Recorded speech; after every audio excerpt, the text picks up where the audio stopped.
আমার কেউ চিনবে না, আমি ওই 15 দিন ওখানে থাকি। আমার জীবনে 15 দিন আমি বাচ্চাগুলো সব চলে যাচ্ছে, তখন বাচ্চা হলো মায়েরা চলে আসতো অথবা দুপুরবেলা।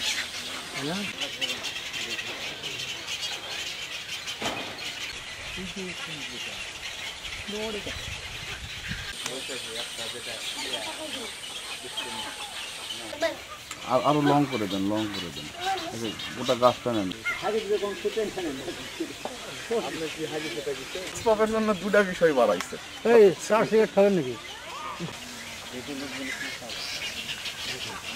না